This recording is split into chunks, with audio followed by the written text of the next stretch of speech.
bonjour à tous. Je voudrais d'abord remercier les organisateurs de m'avoir invité aujourd'hui, effectivement, pour vous introduire le monde des ARN messagers, même si je pense qu'avec les vaccins, vous avez déjà entendu plusieurs fois ce que c'est. Alors, j'ai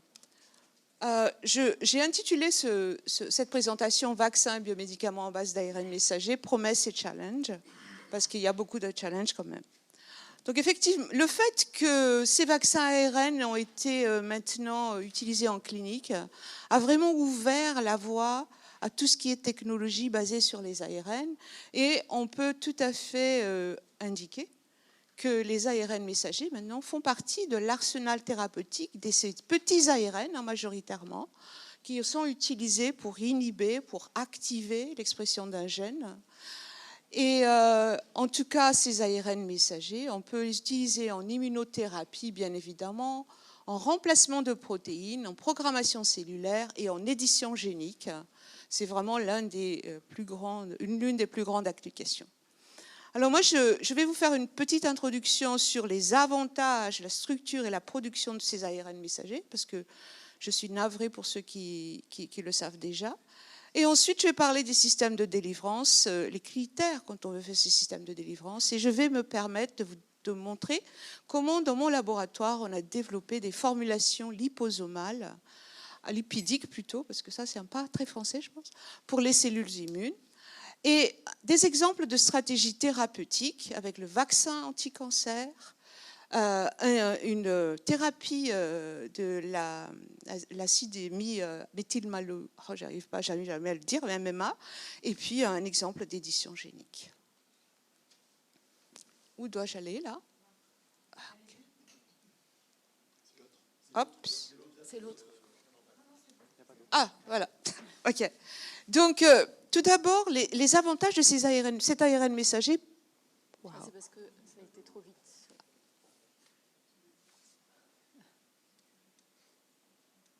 Qu'est-ce qui se passe là? Il faut revenir en arrière. C'est ce que j'essaie de faire, mais...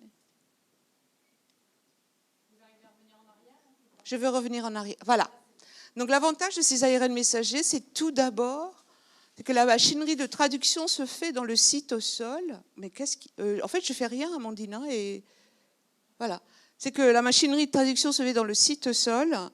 Et du coup, en fait, l'importation nucléaire n'est pas nécessaire. Et cette importation nucléaire, il passe tout seul, en fait.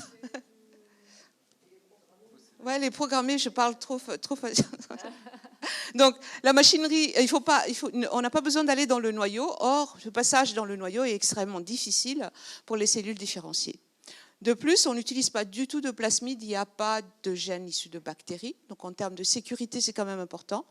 La production in situ de la protéine permet d'avoir toutes les modifications post-traductionnelles, qui est quand même assez dur quand on veut utiliser des protéines recombinantes. Et on n'a pas besoin de purifier cette protéine. Enfin, pour les vaccins, on a tous vu la production in situ des épitopes. Se fait très bien parce que c'est de matière naturelle. Et pour moi, c'est un médicament disruptif dans la mesure où vous avez la possibilité de faire des stratégies thérapeutiques qui sont personnalisées ou alors universelles pour différents types de pathologies. Donc, je le montre ici, là. On produit et effectivement, on peut faire ces différentes applications. Waouh! Voilà. Donc, la structure de cet ARN, en fait, elle est maintenant très bien connue. Et c'est vraiment le fruit de 25 ans de travail. Et il est composé de 4 parties.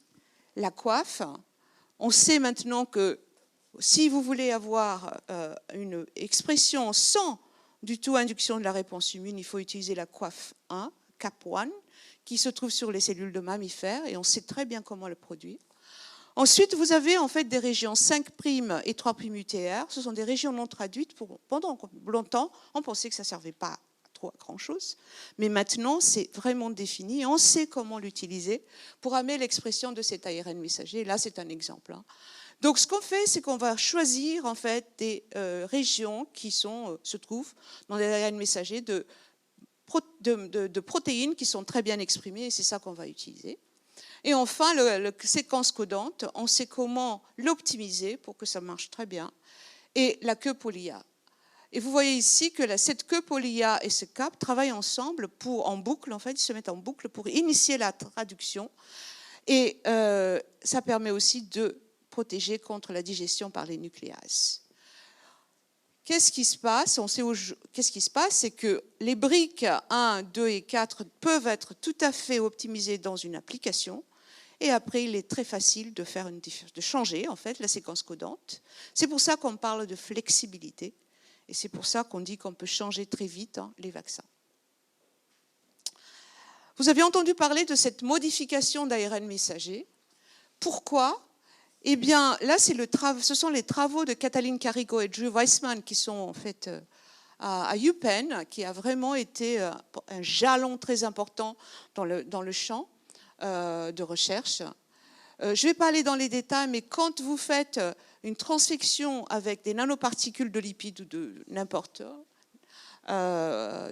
polymères, etc., eh bien, vous allez mimer en fait l'ARN de l'infection virale, tout simplement, si vous ne faites pas de précaution. Parce que, vous voyez ici, il y a au sein de nos cellules de mammifères toute une armée de senseurs humains qui va s'activer simplement par la présence d'un ARN qui n'a pas de coiffe, ou alors tout simplement la présence de structures telles que l'ARN double brin, ou même un ARN simple brin, si c'est contaminé.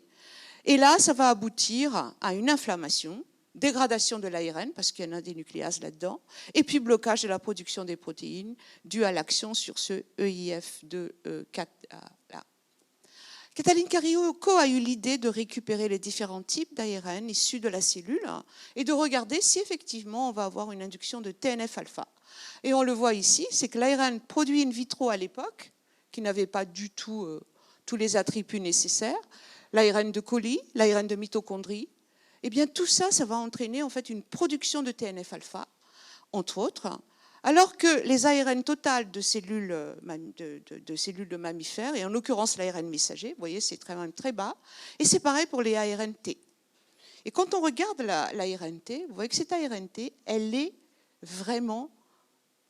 possède énormément de modifications des nucléosides sur les bases, et c'est comme ça qu'elle a décidé de faire en fait ces modifications, ces pseudo-uridines, changer l'uridine en pseudo-uridine. Aujourd'hui, on sait qu'il y a plus de 100 modifications qui sont conservées dans les espèces d'eucaryotes. En fait, c'est l'épitranscriptomique qui permet de faire ça. Ça a une influence sur le devenir et l'expression de l'ARN. Il y a un champ de recherche sur l'implication de ces ARN modifiés dans les différents types de maladies telles que le cancer. Donc, Katalin Karikó a eu l'idée, effectivement, avec l'ARN messager qui est produit in vitro, de modifier soit les C, soit les A, ou l'uridine en pseudo-uridine, ou en autre type de modification. Et vous voyez que, effectivement, d'ici, vous avez vraiment bloqué la production de TNF-alpha. Et c'est pareil pour les différents types de molécules d'ARN qu'on utilise comme adjuvants. La conséquence de ça, c'est une augmentation de l'expression de l'ARN messager. En l'occurrence, ici, c'est la luciférase, qui est assez importante. Et là, c'était dans les cellules dendritiques murines. Aujourd'hui, on sait que si on part d'un ARN messager classique, si vous optimisez le codon de telle sorte à ce que vous ayez très peu de U, vous avez déjà une augmentation de cette expression. Si vous optimisez les UTR, vous avez vraiment une très forte augmentation de l'expression de la protéine. Et si vous faites l'ensemble, c'est-à-dire le CAP, l'optimisation de la longueur de poly-A, eh bien, vous voyez que quand même, l'impact est quand même très, très positif. Ce qu'on fait actuellement, et ce que moi j'essaie de faire dans mon laboratoire, c'est effectivement d'utiliser le machine learning pour essayer, le data mining pour essayer justement de choisir la bonne région 3' UTR qu'on utilise en fonction des types cellulaires. Donc nous avons une protéine immunostimulante qui est bénéfique pour la vaccination, mais bien sûr pas pour les autres applications. Il nous faut un équilibre entre la traduction et l'induction d'une réponse immune. Ceci est vraiment crucial. Alors, beaucoup de fois, les collègues oublient que le système de délivrance joue un rôle important là-dedans. La production de cet ARN messager se fait par transcription in vitro, très simple, synthétique. Donc, à partir d'une séquence, vous allez produire un plasmide, vous faites la transcription in vitro, Et je montre ici justement à quel point c'est assez lourd, hein, parce que ne serait-ce que pour la production de plasmide, il faut qu'on ait en fait un plasmide qui est très très pur et l'ensemble linéarisé pour pouvoir faire une très bonne transcription in vitro. Vous avez besoin de tout ça, la matrice, les polymérases, enfin tout, et surtout ces CAP, et on utilise aujourd'hui un analogue de CAP qui est en fait commercialisé par TriLink, et ces modifications, ça rend compte des 90% du prix de l'ARN messager. Donc c'est quand même assez énorme. Alors moi, dans mon laboratoire, quand j'ai vu tout ça, je me suis dit, il faut peut-être qu'on essaie de trouver une alternative. Et ça fait maintenant depuis 2000, j'ai démarré vraiment en 2015, on a imaginé de faire une bioproduction de l'ARN messager au sein de la levure. Donc il fallait d'abord, alors j'ai eu ça, j'ai possible de faire ça parce que j'ai eu la chance d'être dans la région centre, qui est en fait, nous finançait l'ARD biomédicaments. Et après, j'ai un EIC Pathfinder Challenge High Risk Again qui me permet de développer en fait ce travail. Je ne peux pas tout parler, mais tout vous dévoiler, mais je voudrais juste vous montrer que l'idée, c'est utiliser la levure qui est déjà acceptée hein, dans la production des médicaments.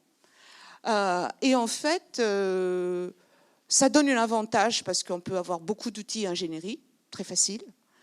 Et donc, nous, ce qu'on a fait, c'est qu'on a utilisé en fait deux plasmides, un qui code pour une chaperonne d'ARN, et l'autre plasmide, c'est pour coder l'ARN d'intérêt. Et vous voyez que lorsque tout va bien, vous allez avoir au sein de votre levure une accumulation de votre chaperonne et puis votre ARN d'intérêt ici, qui est le GFP. Ensuite, on récupère cela. Et on regarde qu'est-ce qui se passe. Alors, on fait en sorte que toute l'ARN que vous mettez là, qu'on produit, puisse avoir 120A ou plus de 100A. Et ce qui est très, très intéressant dans ce système, c'est que la levure possède exactement le système épitranscriptomique que nous, et donc avec toutes les modifications qui se trouvent sur les ARN messagers endogènes. Donc, on a une très bonne expression. Et bien sûr qu'il y a des challenges, et c'est ça ce qu'on essaie de faire, c'est la production et l'augmentation en fait de la production pour le scaling up.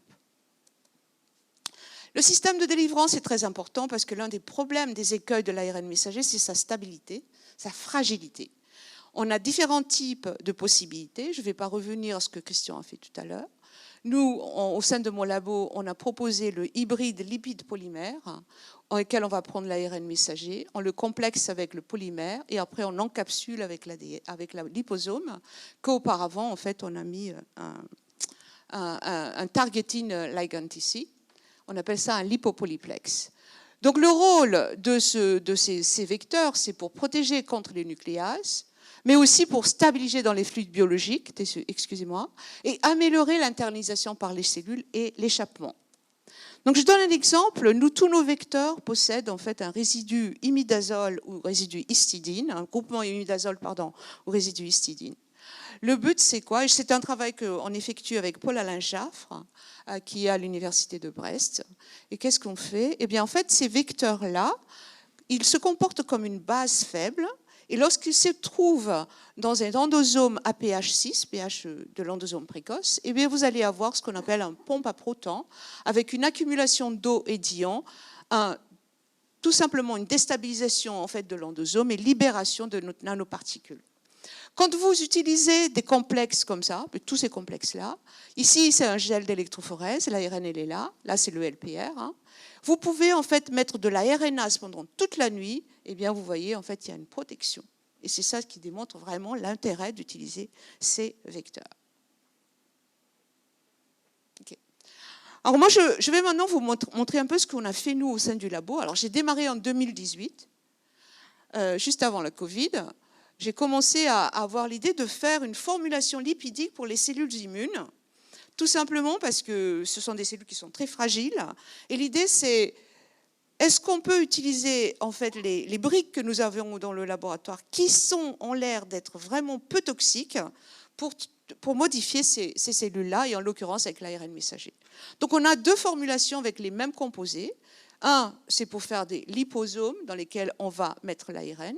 Et de l'autre côté, les LNP, les mêmes qu'on fait pour les vaccins. Ici, le lipide cationique qu'on rajoute au sein de ce liposome est là pour interagir avec les acides nucléiques. Ensuite, dans les deux cas, vous allez avoir ce qu'on appelle la lipide ionisable. Ça, c'est pour déstabiliser les membranes. Et on a ce qu'on appelle les lipides helpers ou lipides auxiliaires, cholestérol pour la stabilité, phospholipide pour la rigidité et l'architecture, et un lipide PEG pour la furtivité et prévenir l'agrégation. Donc là, c'est un exemple qu'on fait. Donc on fait ces ratios-là. Donc là, j'ai la chance de travailler avec ces jeunes qui sont vraiment fantastiques. Donc on utilise effectivement le PNI, le microfluidique système de PNI, c'est le Lignite un peu plus gros que celui que Tristan a. Et en fait, ce qu'on fait, c'est on fabrique seul d'abord l'hyposome et puis un peu on rajoute l'ARN, ou on fait le LNP qui se fait en microfluidique dans lequel l'ARN est empaqueté. Ensuite, on fait une caractérisation, ça c'est très très important. On regarde la morphologie et on fait un test in vitro et un test in vivo.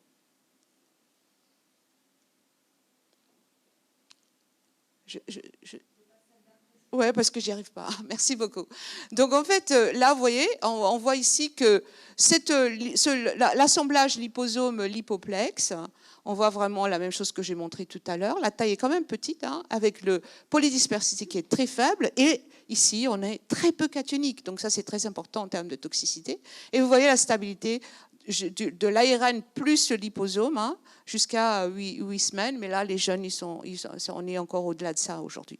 Idem pour le LNP. Autour, en fait, on a 100 nanomètres, c'est neutre. Hein, et puis là encore, vous voyez la stabilité. À la suite, s'il vous plaît. Voilà. Donc là, je vais vous montrer l'exemple que nous avons fait utilisant ces cellules, ces LNP-là, pour transecter les natural killers. Alors, je démarre par les natural killers 92, NK92, qui est déjà utilisé en clinique. Et là, l'idée qu'on avait, c'est NK92, on a besoin de l'ARN, on aurait de l'IL2 pour les maintenir.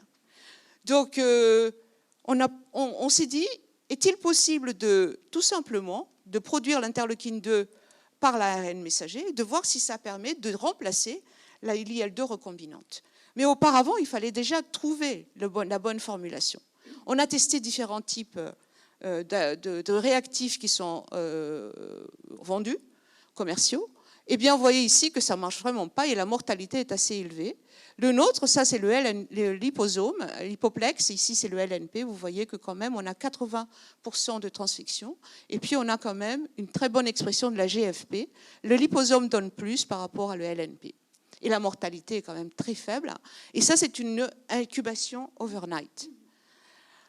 On s'est dit que ça marche très bien. Testons avec les lipides issus de Moderna, des vaccins Moderna et de Pfizer. Et donc, vous voyez ici qu'effectivement, nous, quand même, celui de Moderna, il est bien, il est pas mal, et de Pfizer, pardon, il est pas mal. Mais quand on voit ici l'efficacité de transfection, le note est beaucoup plus important. Alors, celui de Moderna est encore plus faible. Et puis, c'est pareil ici. Je crois que je fais l'inverse là. Et le MC3 qui est utilisé pour le siRNA, pas trop, en fait, il ne marche pas pour les ARN messagers. La suite, s'il vous plaît. Donc là, l'exemple qui a été fait, c'est celui-là. Vous voyez que les NK92 sans du tout une protéine ou transfection, eh bien, elle meurt au bout de 5 jours. Et si vous rajoutez de la protéine recombinante, donc en fait on arrive à le maintenir jusqu'à 6 jours après elle meurt, et ça c'est la transfection avec l'ARN messager, je pense qu'on remplace vraiment, et on a été assez content. Ce qui est important ici, c'est qu'on a un ARN messager qui a un CAP1, et les ARN messagers ne sont pas modifiés, donc en termes de coût, c'est vraiment pas mal. La suite, s'il vous plaît. Ces vecteurs, on arrive à utiliser en fait pour les natural killers primaires, 80% de transfection. Et là, on a fait 4 donneurs, pardon. Il y en a 2 qui marchent très très bien. Celui-là est un peu moins bon, mais c'est pareil pour la protéine recombinante. On a exactement la même chose. Et on a regardé les différents types de biomarqueurs. On n'a pas de modification sur les biomarqueurs. Je vous en montre qu'un ici, hein, c'est le NKP30, mais on a pareil pour le CD69, etc.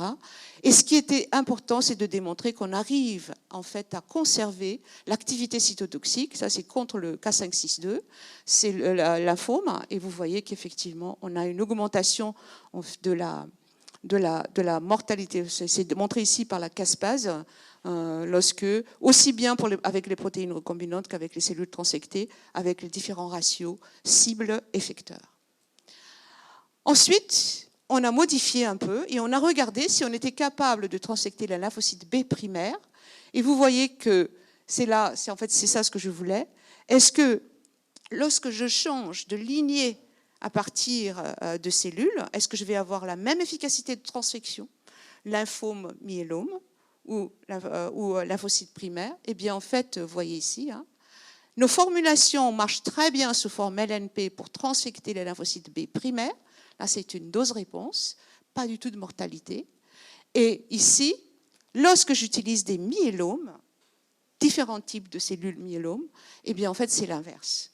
Donc là, mes étudiants, ils sont en train de voir qu'est-ce qui se passe, pourquoi, en fait, on a cette distinction. C'est peut-être au niveau membranaire, c'est peut-être au niveau réactivité, mais je pense que c'est important de faire ce genre de recherche fondamentale. La suite.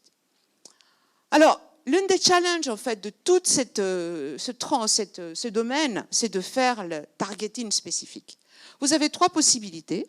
Soit vous allez moduler de manière très fine la composition de vos formulations, de telle sorte à ce qu'il va pouvoir aller directement dans un organe donné. Je vais vous donner un exemple tout à l'heure. Ou alors, vous allez faire une targeting spécifique avec un anticorps, avec un peptide, ou comme nous, avec des motifs sucrés pour le récepteur mannose, par exemple. Mais il y a une autre stratégie. S'il est un peu plus compliqué, et franchement, je le crois, enfin, je pense que c'est difficile.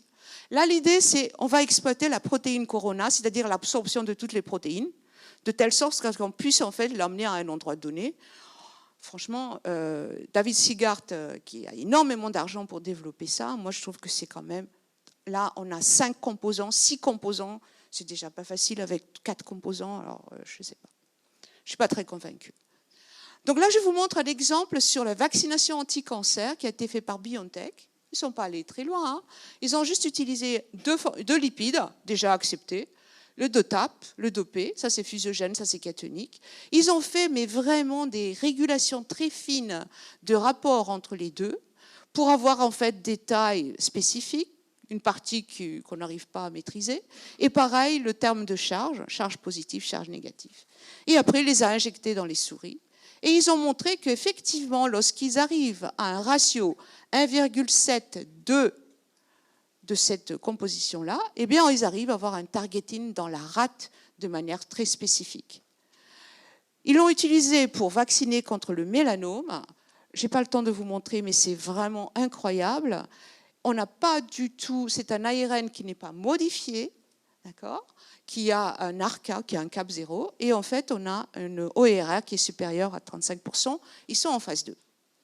Mais je veux juste m'attarder sur le deuxième papier qui vient de sortir, c'est exactement les mêmes formulations, cancer du pancréas. Et là, je crois que important de dire qu'à chaque fois en fait, qu'on fait les vaccinations avec les ARN messagers, on utilise toujours un anti-BDA. Et ici, c'est celui-ci, c'est l'atezolizumab. On fait ensuite, ça c'est les différents types de vaccins, de boost, de dose, première dose, priming dose de l'ARN messager. Et ici, ce sont des néo-antigènes qui sont spécifiques pour chaque patient. D'accord ? Et là, après, il rajoute ou pas du M-folfirinox, donc la chimiothérapie, a fait un booster au bout de 46 jours. Très important de montrer qu'une fois qu'ils ont fait ces vaccinations, ils ont constaté qu'on a une augmentation du taux de lymphocytes spécifiques dans le sang. Avec la chimio, c'est un peu plus faible. Avec le booster, et bien sûr, c'est exactement pareil que celui-ci. Ça, ce sont les répondants. Ceux qui ne répondent pas, en fait, c'est un peu moins bon. Le résultat de ça, c'est qu'après un suivi moyen de 18 mois, les patients qui ont reçu en fait tout ce protocole et qui ont répondu, eh bien, ils ont quand même une survie à 18 mois. En fait, ils sont toujours en survie aujourd'hui, alors que les autres, à 13,4 mois au maximum, ils meurent. Et pour moi, je trouve que faire le cancer du pancréas, c'est quand même fantastique. La suite, s'il vous plaît. Donc après, avant, je ne sais pas ce qui s'est passé là. Voilà. Donc après, je vous montre un peu le traitement systémique de l'acidémie méthylmalonique, parce que pour une des maladies rares, où on peut utiliser l'AAV, qui donne quand même des résultats très satisfaisants. Mais là, l'idée, c'est est-ce qu'on peut utiliser un ARN messager qui est optimisé, qui code pour la méthylmalonyl-CoA mutase humaine, et voir effectivement si on arrive à restaurer en fait les déficits. Donc c'est Très facile parce qu'on utilise cette fois-ci le foie comme producteur. Donc en fait, on fait une injection, des LNP qui codent pour cela, et on essaie de voir les métabolites qui sont en excès, s'ils sont diminués. La suite. Donc après une injection, une seule injection, ça c'est chez la souris, 0,5 mg par kilo, on voit effectivement qu'au bout de 2 heures, on a déjà cet ARN messager dans le foie, puis après il disparaît. Ça c'est très important pour montrer en fait c'est transitoire, bien sûr. Et la réponse, lorsqu'on regarde la quantité de méthylmalonique, l'acide méthylmalonique dans le sang, vous voyez qu'en fonction des quantités qui sont injectées, eh bien, en fait, on a une diminution. Et au bout de 14 jours, ça commence à monter. En fait, 7 jours, c'est encore correct. Au bout de 14 jours, ça commence à monter. Donc, ils ont fait un protocole où ils font une injection à chaque fois, jusqu'à 5 semaines. Et le résultat, c'est effectivement une bonne survie des souris qui sont des transgéniques, et alors que les autres, on a vraiment une diminution avec une augmentation du poids. Moderna est en essai clinique avec ce système. La suite. Bien sûr, l'édition génique, c'est le plus grande application. Tout le monde travaille là-dessus et c'est vraiment très important parce que ça permet en fait d'éliminer, de modifier, comme l'a dit Alain Fischer ce matin. L'idée ici, c'est on encapsule en même temps l'ARN messager qui code pour Cas1 et les guides. On utilise des guides modifiés, des ARN modifiés, et on fait une édition permanente en faisant un turning-off du gène spécifique. À la suite. Et donc là, c'est un travail de Dan Anderson, où avec le PCSK9, qui est en fait responsable de l'hypercholéstérolémie, je ne vais pas y arriver, mais vous avez compris, familiale. Et donc en fait, vous voyez qu'en faisant pareil, c'est dans le foie, parce que c'est une injection par IV, parce qu'en fait, les LNP qui sont utilisés en commerce, ils vont tous dans le foie, une fois qu'on injecte en IV. Et bien là, vous voyez qu'on a effectivement une diminution du taux de cholestérol à 65%. Et on a démontré qu'effectivement, c'est spécifique en termes d'expression. Et ça a été pris par Verve Therapeutics en essai clinique. Vous voyez ici qu'en fonction de la dose, 0,75 ou 5 mg, une seule injection, vous voyez, on a vraiment une diminution qui est prolongée jusqu'à 200 jours. La suite, s'il vous plaît.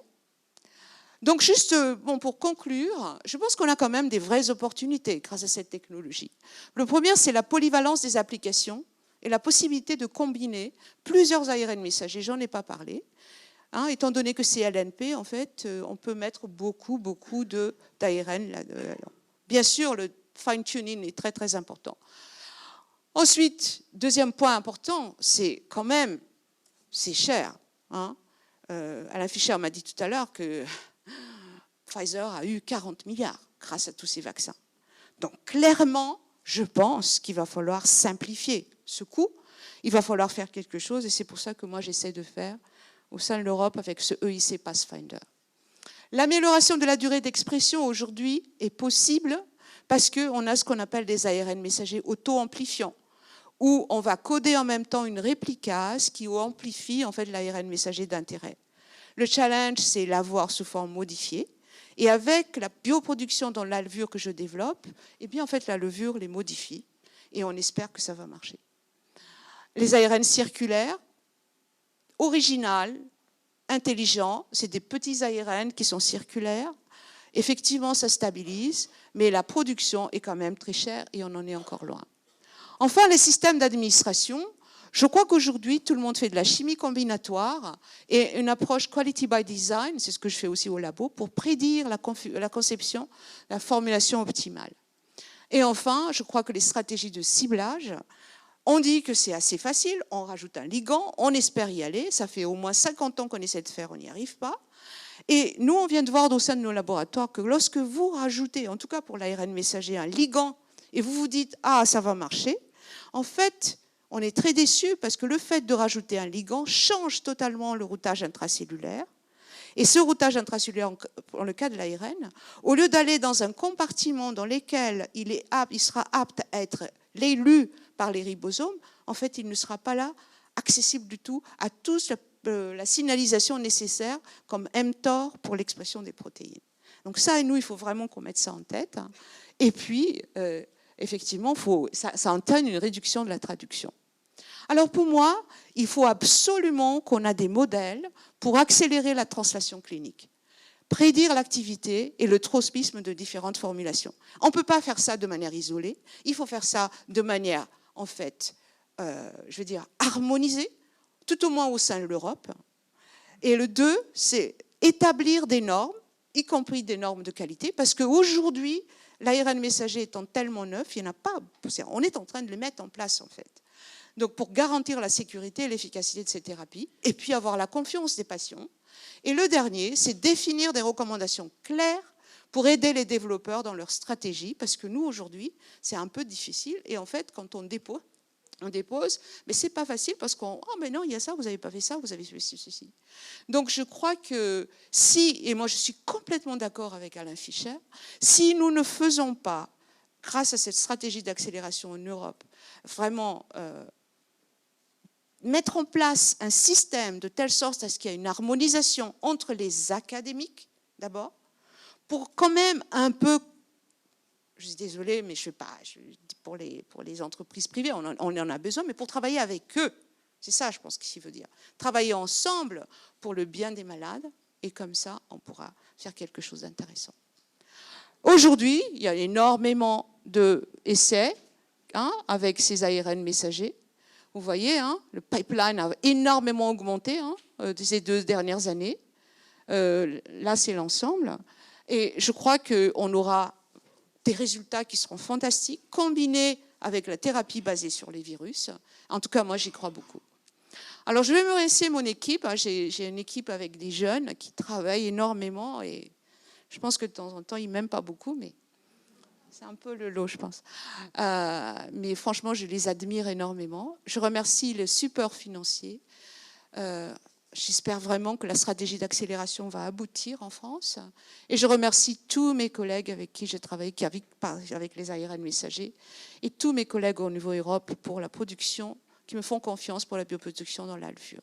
Et merci pour votre attention.